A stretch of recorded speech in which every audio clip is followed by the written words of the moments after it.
The Surgeon General has issued an advisory on the mental health and well-being of parents. This should be taken very seriously because the Surgeon General typically issues health warnings for serious risk like smoking. The fact that parenting is now considered on par with things like smoking in terms of health implications is startling. However, when you take a closer look at the American parenting culture of today, it starts to make sense. So what can you do in your own life to stay healthier as a mother? In today's episode of That Mom Chat, we are diving into the heart of the Surgeon General's warnings about parenthood. We'll be exploring real life stories as well as actionable steps to ensure that we don't fall victim to the unhealthy parenting culture of today's society.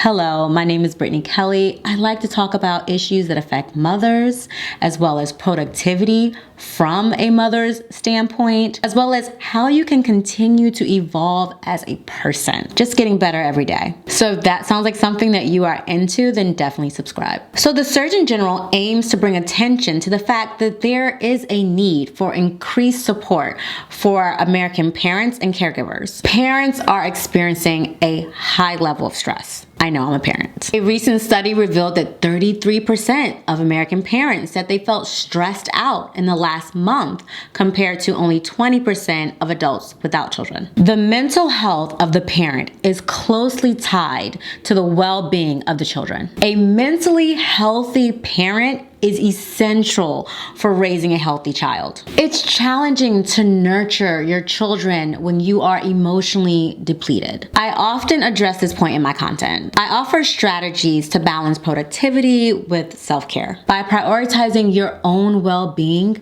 you will be better equipped to raise your children. I remember a quote from Iyanla Vanzant. She said, "When you give from an empty cup, you make the other person a thief." And that really resonated with me. Let me know if that quote kind of charges you up as well, because I feel as if when we are being of service to someone, and in this case, the conversation is around being of service to our family, but this can be applied to being of service to anyone. But your goal is to make the other person feel honored, to help the other person, or at least make them feel better in some type of way. But if you are giving something that you don't have the ability to give in the moment, you're making the other person a thief. And who can feel good being a thief? That's not what they're signing up for when they receive something from you. And even if they can't recognize it consciously, it's still happening energetically, right?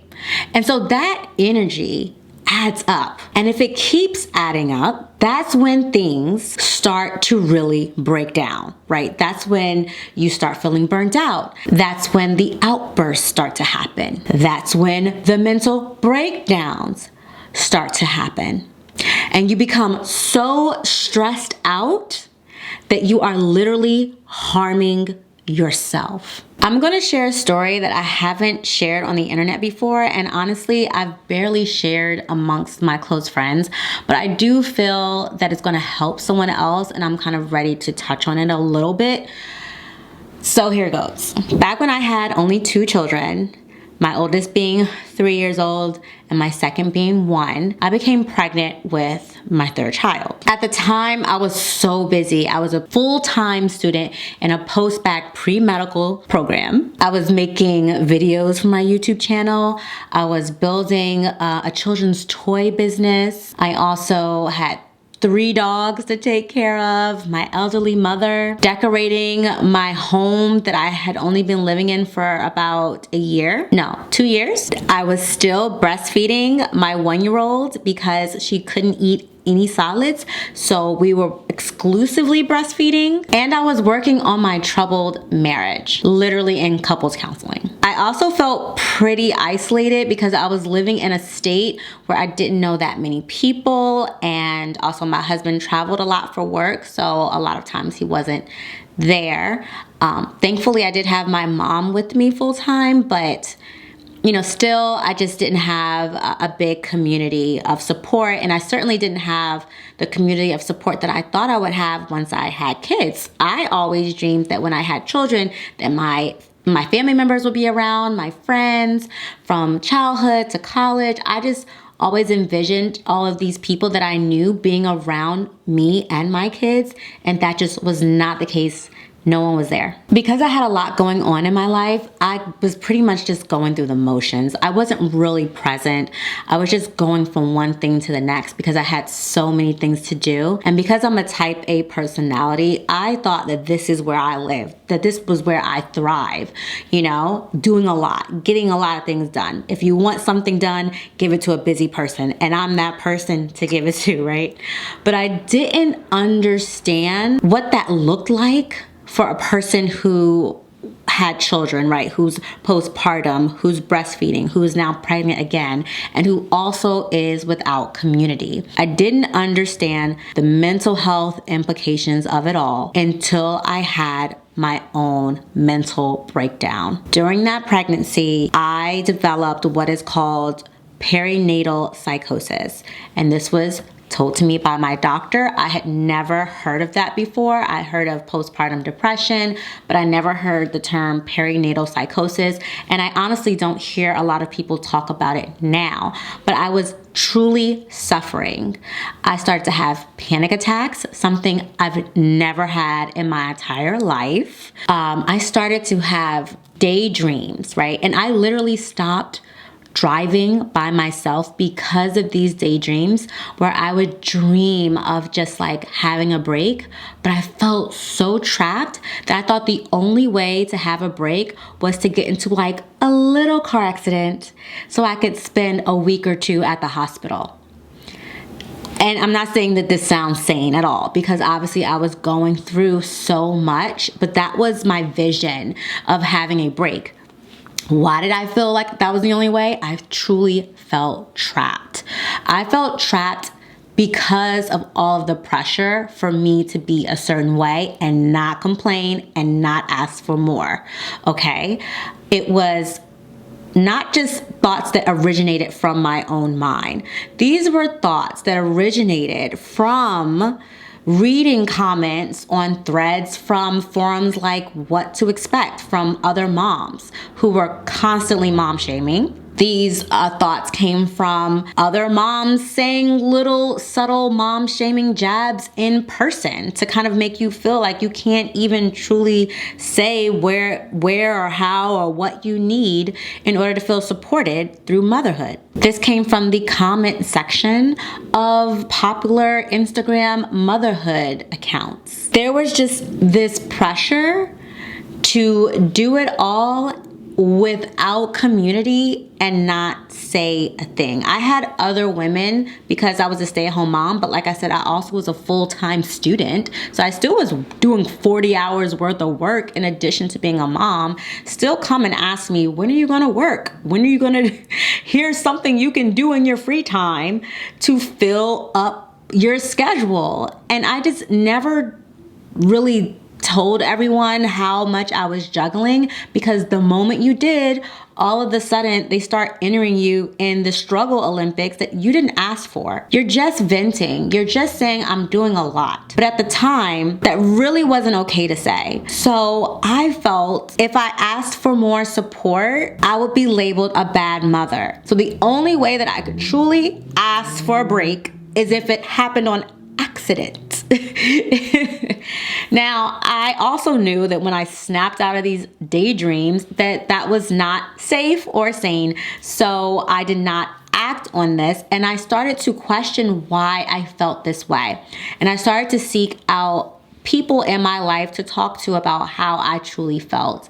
And even in trying to do that, I just felt that I didn't have the support that I needed. So I finally did seek out a therapist to talk to about this, because even my friend that I tried to talk to, some people are just not your friends and you don't even know it. I tried to talk to my husband. I tried to talk to other women, but it just wasn't landing. But now I know, after hearing this warning from the US Surgeon General, that absolutely what I was going through was a combination of the lack of support and community that parents actually actually need, and hormones. Being a parent and those hormones, they're very serious. And unfortunately, I lost that pregnancy, but I became pregnant with my son about 6 weeks after. And, you know, he's here and he's healthy and I'm so glad.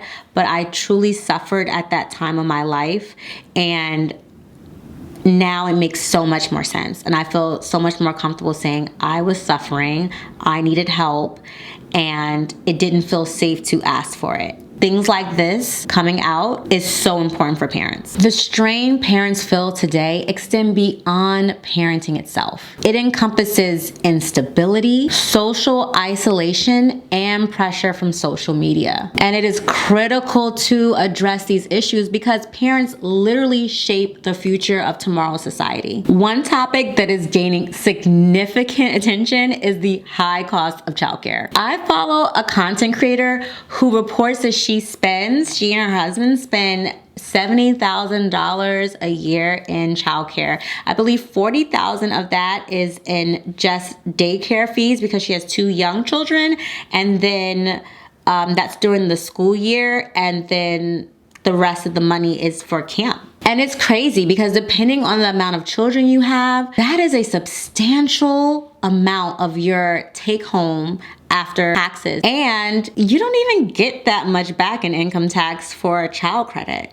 So something needs to change here. Like, this is a public health issue. Parents, specifically mothers, need more support. And you know what's crazy? When you initially talk about this, people start to think about single mothers or single married mothers, you know, mothers who are married, but they're doing so much of the child rearing work and their husband just kind of shows up, you know. But even if you have a very active father, 2 parents, a nuclear family is just not enough. It's not enough. In an article from The Hill, modern day mothers are vindicated in their claim that mothering or parenting today is harder than parenting has ever been historically.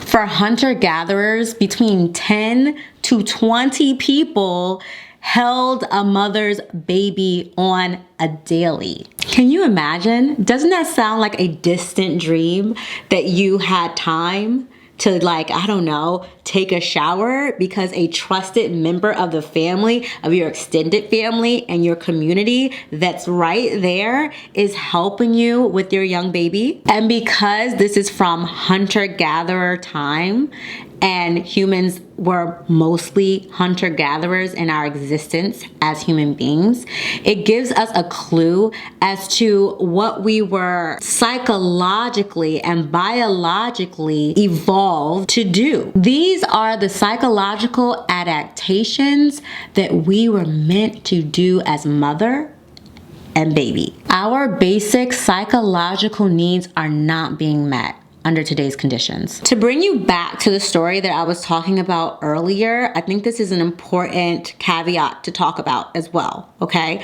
Because it really lines up with the whole hunter-gatherer thing, because I thought that I was doing well with my support and that I should have been more grateful. And what was wrong with me?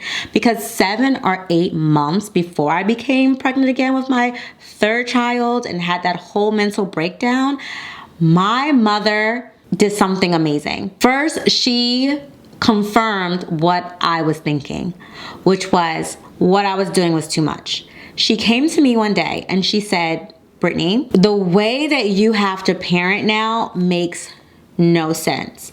Now, my mother was actually biologically my grandmother, because my mother, my biological mother, her daughter passed away in childbirth with me. So she took me home from the hospital and was my mother since. So she came from a totally different generation. And she grew up in a small town. And she told me, listen, when I came along, when I was growing up, this wasn't the case. Most of the women were stay-at-home mothers when their children were little. But no one parented alone like this. You know, we used to all gather at one person's house and then all of the mothers would be there and they will all pitch in on, you know, watching the children, cooking, helping to cook, helping to clean up. And it was very social. And of course, they weren't helicopter parents back then like we are now. So they literally were socializing in the kitchen and the kids were playing in the living room, and it was all good. And then they would kind of rotate whose house they would go to host today's watching the kids session. They were not alone.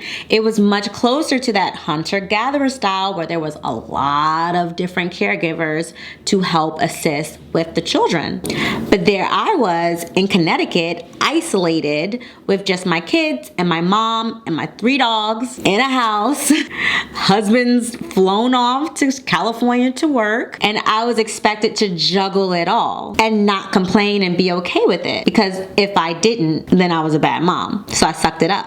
But she came and told me this, and I'm so grateful that she did. And she also offered to get me a nanny, a full-time nanny. So there I was. I had my mother living with me full-time. I had a full-time nanny. I had a housekeeper that would come once a week to do the deep cleaning of the house. And whenever my husband was in town, he was very active and very helpful with the children. And I still ended up being super stressed by the end of the year. And now, again, having all of this research and doing all of this reading, it makes so much sense, and I can feel comfortable admitting this, because you can't shame me. The results and the research say that what I'm experiencing, most human beings are experiencing, and I was not built to parent under these conditions. Those women back in my mom's day were getting their daily dose of oxytocin that you need, that you get from bonding and talking to other women.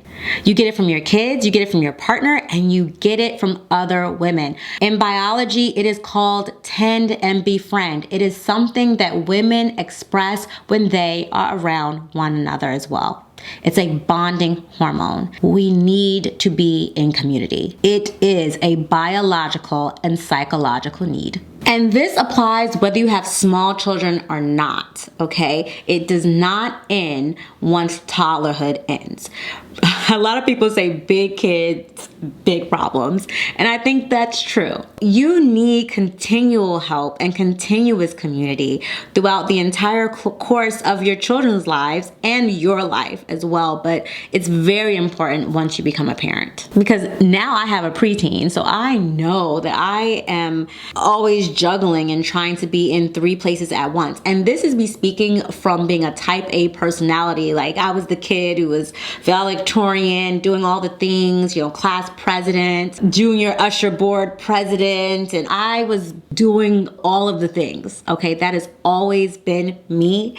And even with that personality, that super generator, go, go, go personality, I still very much can say that without community, I suffer. So I think we all can take a look at the Surgeon General's report and see that social isolation is truly the biggest problem. 65% of parents say that they feel socially isolated or lonely, and 77% of single moms. So this is a true epidemic of lack of community, feeling alone. I woke up this morning and I was like, oh my God, I feel so alone, because all these stories that I'm telling you about my mom and her being there with me full time, my mom passed away a few months ago, and I truly feel completely alone now.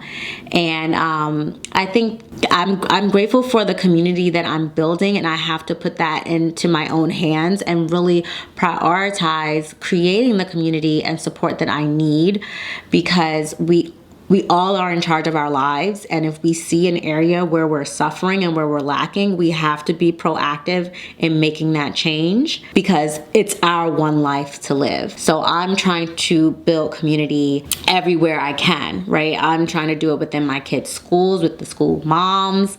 I'm trying to do it here with my online sisterhood. So if my platform ever gets big enough where I can do an in-person meet and greet, come, okay? Come engage, come socialize, let's connect, let's build our own sense of community to just chip away a little bit more at that loneliness that we can all experience from time to time when we don't have a sisterhood or a community that we can truly lean on. Some of the other things that the Surgeon General wanted us to pay close attention to was protecting our children, kind of this heightened sense of an unsafe environment for our kids more now than ever. And obviously that's due to how much information we're able to receive. We hear about the kid being kidnapped, and we hear about, all of these bad things constantly. So it makes us hyper aware and really afraid and thinking that this stuff is extremely common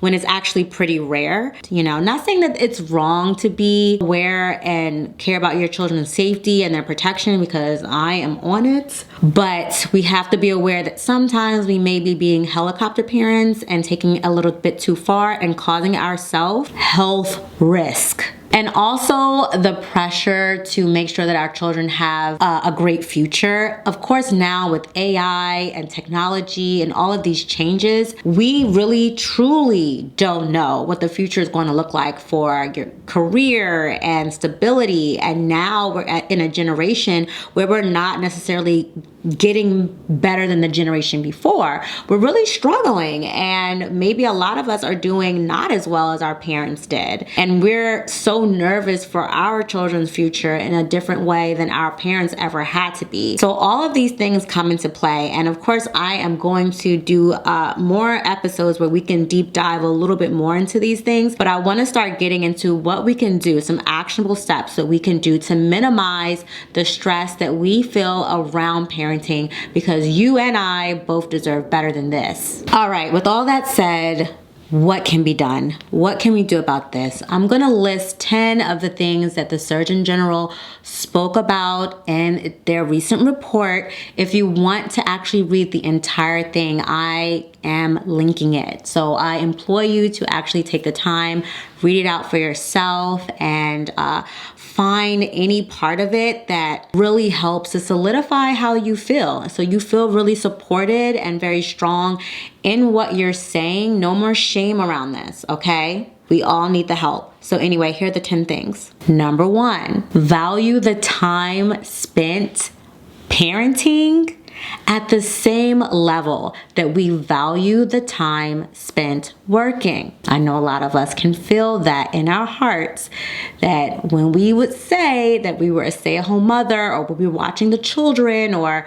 something dealing with the children, that it was not deemed as valuable or as important as when we said we were doing something for work, whether that be to our partners or to people in our community. We're done with that rhetoric. It is equally, if not more, important. Number 2, we need to expand the expectation of child rearing outside of the nuclear family. Let's extend it to cousins, aunties, uncles, grandparents, our community, our friends, our church members. I mean, we need to expand what we are expecting in terms of support. And for that to be normalized. No one kicking back at you. No one told you to have that kid. It's your kid. Take care of it. It's my kid. I can take care of it by myself. Stop. Stop. Let us actually be honest about the way we were designed to raise children. And let's try to go forward operating from that space as best as we can, because we can't change other people. But if we keep having this conversation, maybe we can shift the culture back to how it was, the way my mom described it. And at least on the weekends, everyone's not a stay-at-home mom. So at least on the weekends, let's do that. Number 3, talk about the stress openly.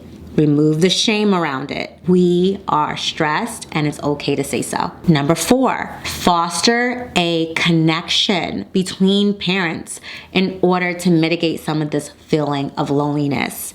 If we get together with other parents, that can help a lot. I know for me, when I was in Connecticut, I used to get with my other friends who were parents as well, almost every single Sunday. We would rotate whether I was at their house or they came to mine, and our children would play and we would be able to just sit and relax and just chat or just whatever, watch television, because just having that community, just having people over, it just made things more relaxed and just easy. Number 5, we need to make quality health care, mental health care for parents accessible. Make it a lot easier for everyone to get these type of resources. Number 6, national paid family time, national paid sick time. We need that. Also, number 7, we need to invest in social infrastructure at the local level that can help foster connection between parents and families, bringing us together, having us do things together, things that are social, things that are for the children or for the family, just